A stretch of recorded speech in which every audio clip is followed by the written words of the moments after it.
Well, the Christian community in Israel is one of the few churches in the Middle East that's actually growing. However, recent hate crime against Christian cemetery in Jerusalem has both Christians and Jews alarmed. It's part of a trend of an ongoing harassment by religious extremists. As Julie Stahl reports, the Jewish community is expressing outrage at this offense and showing solidarity with Christian leaders. Christians who live in Jerusalem's Old City say they are often harassed and even physically attacked by religious Jewish youth. Sometimes harassments and attacks are caught on security cameras, like these videos in the Armenian Quarter.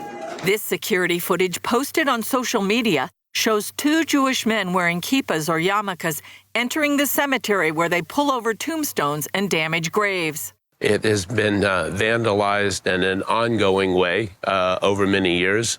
But several days ago, the vandalism was quite severe. At least 30 tombstones were destroyed. Many of those tombstones had crosses. So this was certainly an act of bigotry or anti-Christian vandalism. David Pileggi of Christchurch, part of the Anglican body that runs the cemetery, has seen a rise in acts against Christians over the past few years from religious extremists. We're calling upon the state to take firm action and not only to repair the cemetery, but at the same time toughen the laws against religious hate crimes. In a statement, Israel's foreign ministry condemned the vandalism, saying, "This immoral act is an affront to religion and the perpetrators should be prosecuted." The cemetery is more than 150 years old.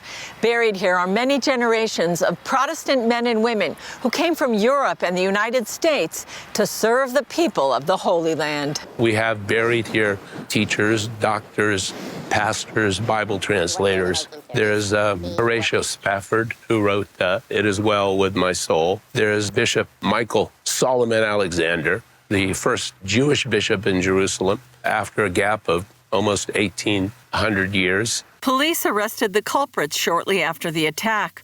As a country, Israel welcomes Christian visitors. It's also the only country in the Middle East where the indigenous Christian population is growing instead of shrinking. So what's behind this kind of behavior? Some of it definitely is youth. Some of it is the increasingly intolerant, we might even say aggressive culture that we're brewing here in Israel. Some of it is education. Some of it is also the results of what we might call a historical, communal, post-traumatic stress of the Jewish people. That historical stress includes chapters like the Crusades, the Spanish Inquisition, and even the Holocaust. Phaedra Shapira heads the Israel Center for Jewish-Christian Relations.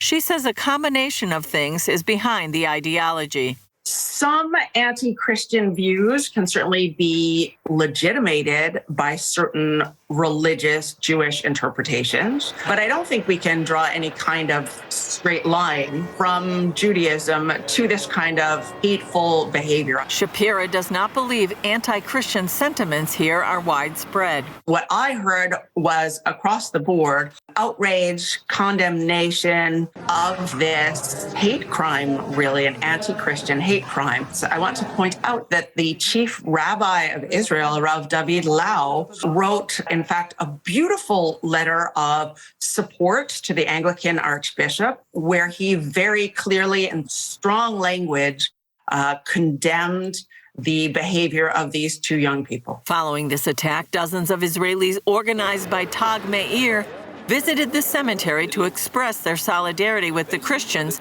and urge their government to act. I came here today because I'm sad and ashamed to be standing in this very important historic graveyard of people who have built Jerusalem and people who have lived and loved Jerusalem.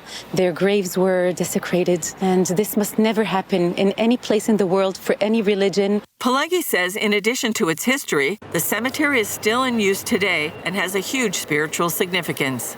We take inspiration from the lives of these saints, their love, their self-sacrifice, their humility, their willingness to spend a lifetime here helping and bearing witness to Jesus, the Messiah. Shapiro believes the solution starts with better education in the home and from rabbis and religious teachers who need to speak clearly against it.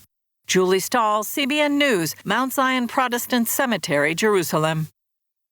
Well, my thanks go out to the Jewish leaders who have rightly condemned this horrific act. It's just unimaginable to desecrate a cemetery. So let's congratulate those that are saying, no, this is not right. And let me give you just a brief lesson in history. When you look at the history of Jerusalem, and you don't have to go back far, let's just take it all the way back to 1948. There was a period of time where Jordan controlled the West Bank, controlled Jerusalem, East Jerusalem, controlled the Jewish quarter. During that time, the Jewish cemeteries were all desecrated by the Jordanians. It was illegal to be Jewish and be there. So talk about ethnic cleansing. You couldn't be Jewish and be on the West Bank. You certainly couldn't be Jewish and be in the Jewish quarter. You couldn't go to the Western Wall. You couldn't pray. All of these things were under Jordanian authority. Since Israel reclaimed Jerusalem and the West Bank as after the 1967 Six-Day War, the toleration for all faiths has been absolutely evident, where the Jewish authorities protect Christian sites, where the Jewish authorities, not surprisingly, allowed Jews back to the Western Wall, allowed Jews back into the West Bank. But what is surprising, they didn't retaliate for the desecration of their own cemeteries. And it's just absolutely cruel to think that the Jordanian army turned them into latrines. That's the extent of the desecration. So I honor Israel for allowing all faiths to practice equally, to protect the sacred sites of all religions, and whether that's Muslim or Druze or Christian or Jews, they're there for the freedom of religion and freedom of conscience.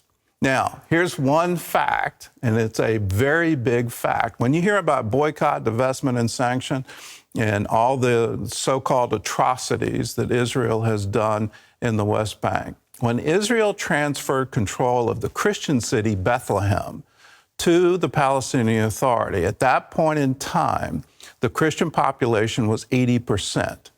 Under the Palestinian Authority, that population has sunk to 20% or less and is declining every single year because of the persecution that the Christians are going through in Bethlehem, right up to and including the invasion of the Church of the Nativity, where they took monks hostage and had armed, insurgents coming into that church.